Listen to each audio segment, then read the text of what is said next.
Welcome back to another video. Today I'm going to be installing a set of our new Caballo seats in my 1976 Ford Bronco. I'm going to save the sales spiel for the end of the video because I too watch install videos on YouTube and I hate when they don't just get into the flip and install. So with that said, let's cut to narration and show you guys how easy it is to install a set of our Caballo front seats in your early Bronco.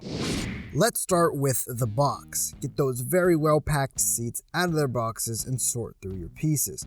We'll tackle the driver's side first in case you're in a hurry to drive your Bronco, and then move on to the passenger side. Once your driver's side seat is out of the box, we recommend tearing the box down and using it to protect your seat as you do the next steps. For our first official step, let's install the slider to the seat. To do this, we'll be using the left side slider along with the hardware. Start by placing your spacer on the back of the slider, then run your Allen head bolt with a lock washer through the slider and the spacer into the seat. You will notice there are two holes on the bottom of the seat. Bronco owners will generally be using the lower hole. Tighten up the bottom bolt, but leave it loose enough to still move the slider around. Next, push the release lever down on the slider to expose the upper holes, and again, place your spacer between the slider and the seat. Then run your bolt with a lock washer through the slider, tightening it to the seat. Now tighten your bolt down, but this time give it a few good pulls. Readjust the slider to expose the bottom hole and tighten the lower bolt as well. Repeat the process on the other side of the seat. Remember to include your spacers and lock washers, and boom, your sliders are installed. The last thing to do before the seat is ready to install is to install the towel bar. Ensure the curve of the bar will be facing up when the seat is installed, then push one side of the bar into the levered tabs. Use some force and control to install the other side, and your seat is pretty much ready to install. One thing to note is these seats do include the sliders, and they are also available with new seat brackets. If you've never run a set of our Wild Horses seats, then you will definitely need new brackets, but if you've run a Wild Horses brand seat in the past, those brackets should work just fine. Now it is time to install the brackets to the floor. Go ahead and note the orientation of the brackets. And then what you're gonna do is get the 5/16 by 1 inch button head bolt. Install that in the front of both brackets. And go ahead and get your 5/16 by 1 inch bolts and install those into the rear. You wanna make sure they're pretty stinking loose because that'll help a lot when we actually go to put the seat in. So at this point, you're ready to put the seat in. All right, now that we've got our seat in, it's time to bolt it down to the bracket. So we're gonna get our spacers and we're gonna put them between the slider and the floor bracket. And then we're gonna get our 5/16 by 3/4 inch button heads, run them through the slider into the bracket. Now, before I tighten all of that up, we are gonna do this in a particular sequence. We're gonna start with this far one to the front. Then we're gonna go to the back, and then back to the front. So we're gonna go in a clockwise rotation, starting with this one. It's just gonna make everything easier to tighten up because this last one is the most easily accessible, and we'll have to manhandle that just a little bit, depending on how well Ford put these holes into your floor. So with that said, let's bolt all of this up. For your initial bolt installation, remember not to tighten any of the bolts down just yet, as it will make it easier to line up all your holes. Also, remember to install the spacers between the slider and the floor bracket. As mentioned, your last bolt can be a little tricky, but some clever use of leverage will help in this scenario. It's a good idea to get all your bolts started by hand before going back around and finishing them off with whatever power tool or hand tool you prefer. And there you go, the driver's side seat is installed. Now all you have to do is test the sliding, make sure everything works, and set it where you want. If you're a little shorter like me, you can set it a little closer to the steering wheel. You can play with the built-in lumbar support. And yeah, once everything's set where you want, it's time to move on to the passenger side. Now, before we just go and bolt the passenger seat in, there are a couple things that we need to cover because, like we keep saying, every Bronco is different. The pit bull is no exception. This thing is very different. I've done a lot of custom stuff to this, so there are some things we need to go over. With most custom seats for early Broncos, they come with custom brackets. Our seats are no exception. These were designed to fit with most of the stock holes in the Ford Bronco floor. So we've got the 2 holes towards the front that you'll be utilizing, and then we've got the 2 holes up here that will utilize the drop bracket if you just go with the standard brackets. We do also have an option for the storage compartment. So installing the storage compartment is as straightforward as anything on a Bronco, and it all depends on what stage you are in your build. If you've got a completely new build, completely new floor, what you could do is square this up as best as you can and just weld that sucker in. Then you can bed liner over it or paint it, and you're off to the races there. Obviously, I've got bed liner, I got a bunch of dirt. Welding's not an option for me, so I'm gonna show you guys how to utilize the holes that are included in this compartment. So with that said, that's enough talking. Let's get this thing bolted to the floor, get it painted, get our seat thrown on, and we can get back out there on the trails. So let's start by squaring up the compartment as best as we can. Use a hammer or whatever means you find effective. Once your compartment is sitting where you want, carefully mark the 4 holes that will be drilled out. I find that a paint marker and a bolt do a great job of giving access to those hard to reach places. Once your 4 holes are marked, go ahead and drill them out. The holes in the compartment are a 1/4 inch, but I like stepping my holes in the floor up to 9/32 to give me some wiggle room. Once your holes are drilled, run your 4 bolts into the floor. So once all 4 bolts go into the holes, you are kind of set if you like the fitment. Now, like I said, I did enlarge the holes over the 1/4 inch bolts that I'm using. If we look over here where I ended up, I do have a pretty decent size gap. So what I'm gonna do is I'm gonna enlarge the holes just a couple sizes more to see if I can get this thing to sit a little bit more flush than it is right now. I'm not gonna totally OCD it because this could just take forever. Plus there's gonna be a whole seat sitting on this thing, so it won't be that big of a deal. I'm gonna go ahead and take this back off, drill those holes, and then stick it back on, see where we end up.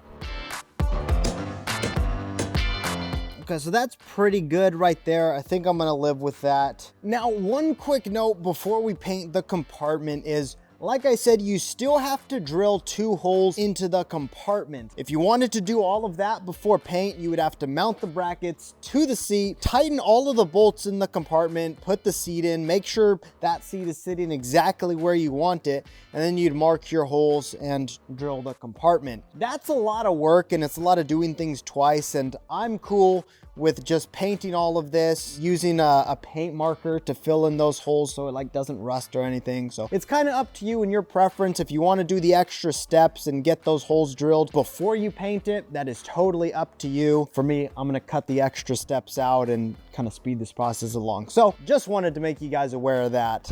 Let's get this thing painted. Once your compartment is painted, it's time for its final install. Place your compartment in place, run your bolts through the floor and tunnel, and use washers and nuts from the bottom to secure the compartment in place. Now it's time to mark your compartment for the front holes, but before we do that, you need to get your rear holes drilled if you've never run a set of Wild Horse seats. It's super easy, so let's go over that real quick. Start by installing your floor brackets to the slider on the passenger seat. Use only the 2 front holes of the bracket and leave it loose enough to move around.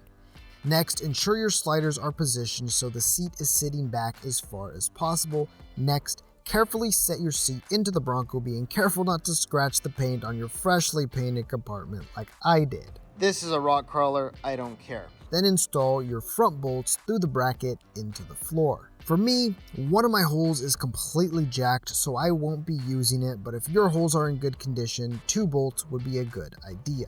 Next, flip the seat forward and slide it as far forward as it will go. To ensure both sliders are positioned correctly for the next step, put some slight up pressure on the side of the seat closest to you, then pull your bar up with one hand, and with the other hand, pull your slider as far back as it will go. Next, install the far rear Allen head bolt through the slider and spacer into the floor bracket. You don't have to tighten down excessively, this is just to hold the seat's position. Now you can position your seat exactly where you want, squaring it up however you see fit. Now if you haven't run a set of Wild Horses seats before, you can mark and drill the rear hole closest to you. And when you're done drilling the hole out, run your Allen head bolt through the slider, spacer, floor bracket, and floor. Then use a washer and nut from the bottom to hold the seat in place. Now it's time to mark the holes in your compartment. So I've shared this tip before, but whenever you've got a hole that you need to mark that's hard to get to, you can get a little paint marker, add some paint to the back of a bolt, and if it's threaded, you can thread it into the hole to the surface that you're trying to mark, or if it's a big enough hole that's not threaded, you can obviously just stick it through and use it to mark your hole. So that bolt is bottomed out, and we are gonna see red paint exactly where I need to drill the holes in this storage compartment. At this point, I can take the seat out, I can drill these out, and from there it's on to final assembly. To drill your holes, remove the seat, then use a center punch and hammer to mark your holes. Like the holes in the floor, I'm using a slightly larger diameter hole to give myself some wiggle room. After the holes are drilled, I use a paint marker to paint over any exposed steel so it's less likely to rust. Now it's time to put the seats back in. Reinsert your far front bolts, then work on lining up the front holes you just drilled. You can use a center punch if you're having trouble. Because the floor bracket is threaded, you'll be inserting the bolts from the bottom of the storage compartment, threading them into the floor bracket. Next, slide the seat forward and install your rear bolt through the slider, spacer, floor bracket, and floor. And lastly, remove the rear Allen head bolt holding the slider to the floor bracket in the far rear and rotate it out of the way, making sure not to let the floor bracket move as this will throw off your alignment. At this point, this last rear hole should be lined up where you need it to be, so go ahead and mark it, remove the seat, and drill your final hole. Now, one important thing to know about this rear hole for the passenger seat is mine is threaded. Now we've got a lot of Broncos that we can reference here, and some of them had a threaded hole and some of them did not. So that said, if yours has a threaded hole, you should be totally good because our bracket should line up with that. If yours does not have a hole or it's not threaded, don't worry, you can still work through that. Just drill a new hole, or if your bracket lines up with this hole, you can just use the tapered bolt and a nut and washer from the bottom to put that in place. So that's just one important thing to keep in mind, is this hole may be different on your vehicle than it is on mine. You can also just remove the front bolts and rotate the slider and floor bracket out of the way so you don't have to remove the seat. Either way, get that last hole drilled, then insert the tapered bolt through the floor bracket into the floor, reinstall the slider to the floor bracket, then reinstall your front bolts.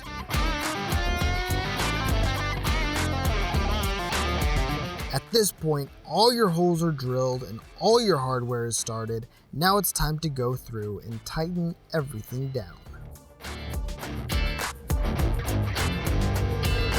And just like that, we have installed a set of our Caballo seats in my Ford Bronco, and on top of that, we installed a pretty sweet storage compartment that I'll be utilizing out there on the trail. So one thing I do want to point out is the fact that these seats are available in different colors. We've got the cashew diamond stitch, the dark saddle diamond, and then we do have the pleated black on top of the black diamond that you guys saw me install in my Bronco. And on top of that, one thing that you guys may not have seen integrated into your typical readily available Bronco seats is lumbar adjustment. So we decided we wanted to be comfortable on the trail as well as on those Sunday cruises, so we built in the lumbar adjustment knob. And speaking of those long Sunday cruises, we also removed the bump towards the back of the seat. We got a lot of feedback from customers about that, so we decided to delete that altogether, creating a much more comfortable seat for any drive that you decide to go on with your Bronco. On top of all of those features, we did include the ones that you guys have learned to love, like the adjustable headrest, the fully reclinable feature, and the perforation, as well as several others. We do have more information online if you guys would like to check any of these seats out. They are all available with matching rear seats, which is a huge plus. So with that said, I know that's a mouthful, but like always, if you guys have any questions, feel free to reach out, whether in the comments, or you can visit the website, or give us a call, shoot us an email, however you want to get a hold of us. We would be happy to help you out. So with that said, thank you guys so much for watching, and we will see you guys out there on the trail. Peace!